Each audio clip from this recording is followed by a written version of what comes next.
Glad to have you back. It's the Business Daily right here on Trust Television. And of course, we're going into our conversation now. It is around telcos and of course, quarreling with the commercial banks who they are actually accusing of misinformation over the cost of USSD charges. It's a major issue there. If not resolved, will have a very huge implications on Nigerians who rely so much on these online services to make a transaction. There's also issues around the telecoms regulation as well that many Nigerians, of course, some telecoms operators are calling for more like an amendment also to boost digital economy. That first law was enacted in 2003 when most of the telcos were coming into Nigeria there at the time. There to help us look into some of this conversation, I'm being joined now virtually from Abuja here by Mr. ID Ussoro, who is an IT expert, and of course he works with BCN, talking about Blackbone Connectivity Network. Good morning, Mr. Ussoro. Good morning, Yusuf. Thanks for having me. All right, thanks for joining us there. Let's look at these telecom regulations. I'm trying to ask which part of it that actually need changes right now. I don't know if you've read the old law that was enacted in 2003. I'm sure you must have gone through it. And as an operator in the industry, you can tell us which area need amendment.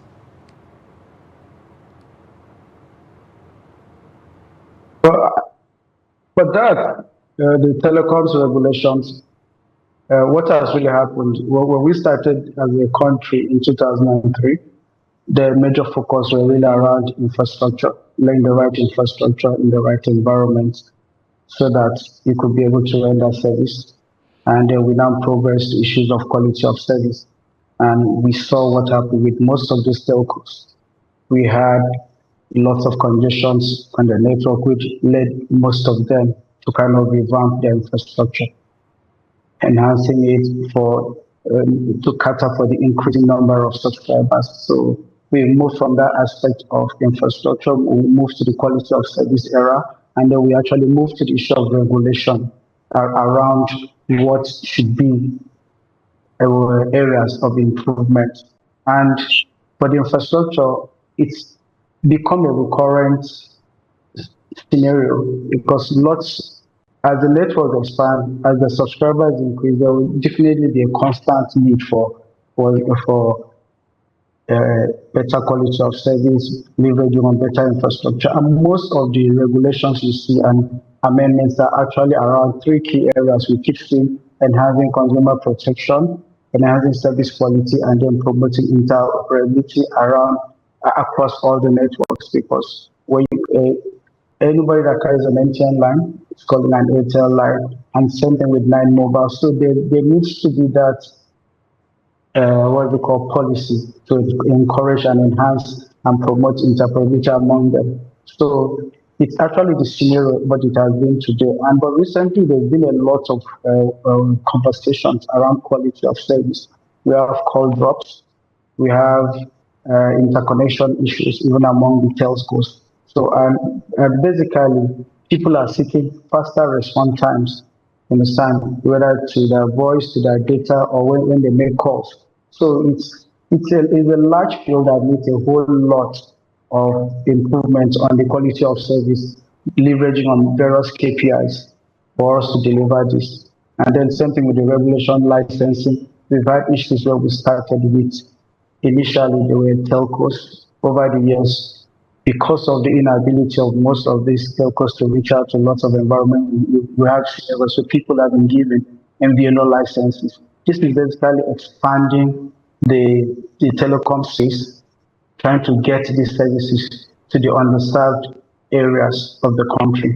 And it will keep evolving. Even in the infrastructure space, we still have where people have moved from infrastructure, where you now have companies like Blackbone Connectivity Network building a metro fiber network to service major locations and all that. So it's actually an increasing space, and government is constantly on the lookout to improve all these services so that the consumers will get better quality for their money.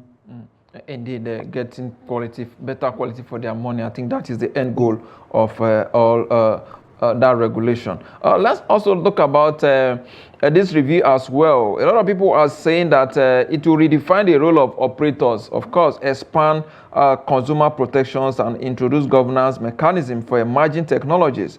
Why do you think this gap still exists 24 hours after Telecom's inroad into the Nigerian market? Because basically, you can't serve a very large population per time. Check out what happened when the telcos came in. They launched in major cities, initially expanded into regions, got into states, got into cities, and then got into major locations. And prior to the unified licensing, you had people who were core ISP providers, you had people who were core voice providers, you have people as a date who are core infrastructure. Am I breaking? Go ahead. Who are who are core infrastructure providers. So as the need and the request for better service increases, you also see that these telcos and every service provider will try to probably create subsidiaries to attend to this particular growing market and emerging technologies as they evolve. So it will keep on expanding. And we've seen scenarios without mentioning them where we have telcos who, when it comes to voice quality, they are super excellent.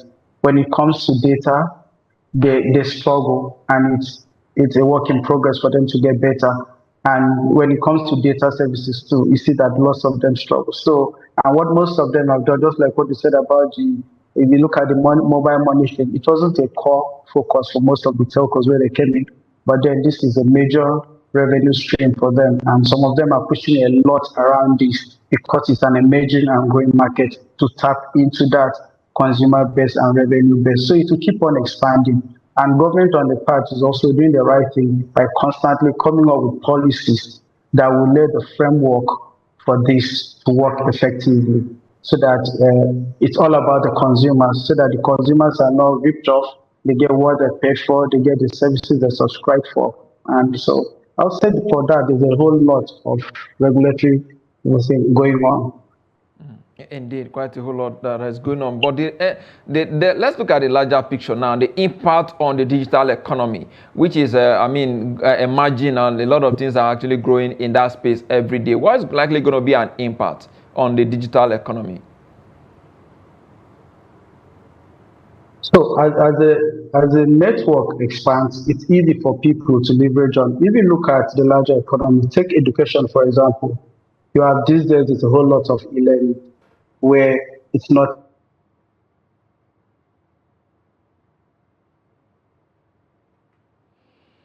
Seems to be having an interruption there from Mr. Ussoro there, speaking about the telecom regulations that Nigerians are calling that the law has been in existence. All right.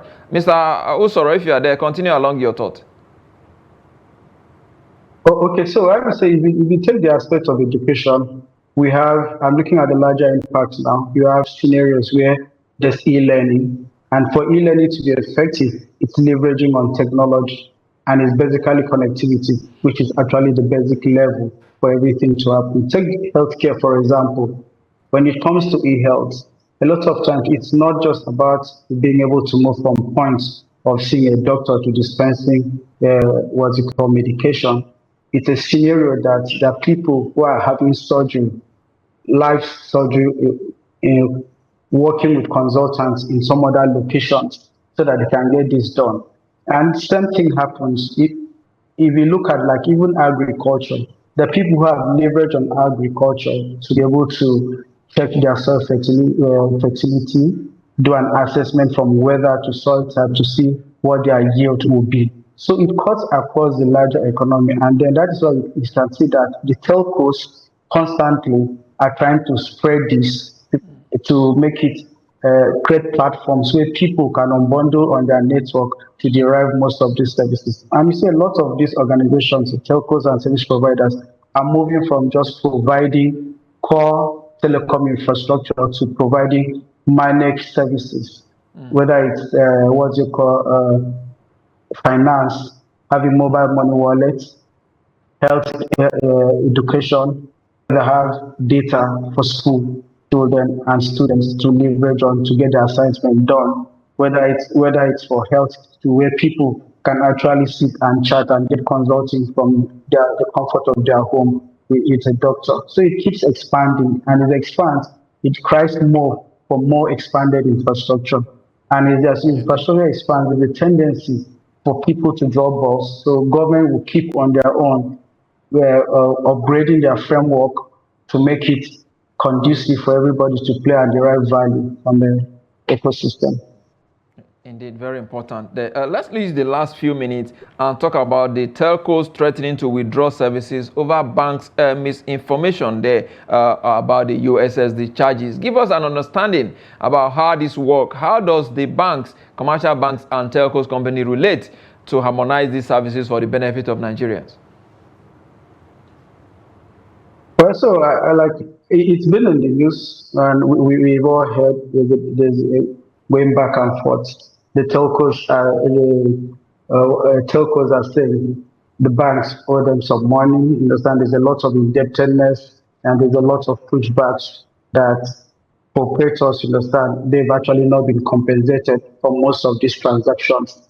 So there's that on the operator side, and then there's the banks on their own. So now, if this goes ahead, there's actually coming up with a flat rate of what it should be per transaction. And so the question is, does it mean that at this level that okay, subscriptions will be made from your airtime for USSD services? But as it is, and I'm also thinking that if it gets to that scenario, the customer suffers, and it's something that along the line they really have to like sit down, resolve this, and just like I said earlier, there will be policies of government to check this. I know, yes, the telcos have had conversations with NCC to resolve this, and it's something that is ongoing. And for me, it's just something that should be resolved so that we don't have scenarios where both parties are billing the clients for services rendered.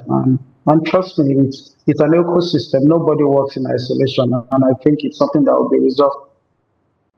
Indeed, there's something that should be resolved. But how do we ensure that it doesn't happen again? A situation whereby banks will deduct USSD charges and not remitting it to the appropriate telco operators.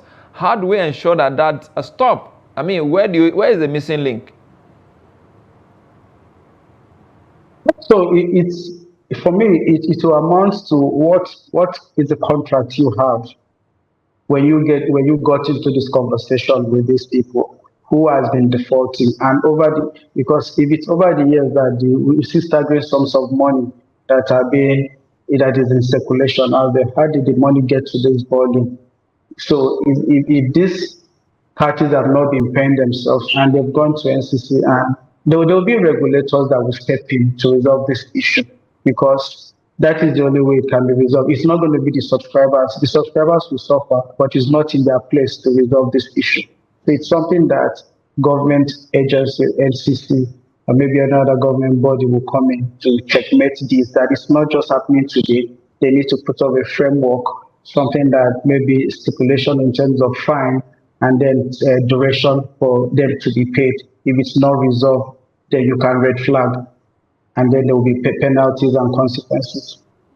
Indeed, there will be penalties and consequences. But largely, just like you said, the implication is on Nigerians. Perhaps in the event that this is not resolved, what other alternative do you think is available for the general public? Well, we can't do without using these USD charges and so USSD charges. So it's best that the regulatory agencies will step in to resolve it. And like we said earlier, not just resolve it for today. Put policies that will check a recurrence in future so that we do not see this happening. It's just going to be a policy thing. It's going to be a policy that will resolve this. It's going to be a policy that will check this from happening, and then with stipulated timelines and maybe penalty consequences so that people don't do this. That is just what can happen. I don't think it lies with me and you. It's regulatory agencies and government. that have to check the telcos and the banks. Perhaps what role do you think CBN can play in all of this, just as we wrap up in 30 seconds? CBN is a regulatory body when it comes to finances, so they have a huge role to play in terms of looking at the initial contract. Because for you to have that agreement, there was a contract in place. How much of these contracts have the banks and telcos been able to uphold to each other? Were they times that because of probably economic situations they need to review? Were they reviewed at that time?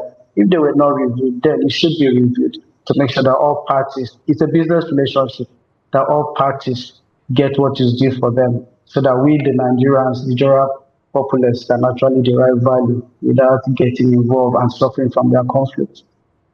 All right. ID Ussoro, IT expert, I must thank you for your time and contribution on the program today. Thank you so much. I appreciate it.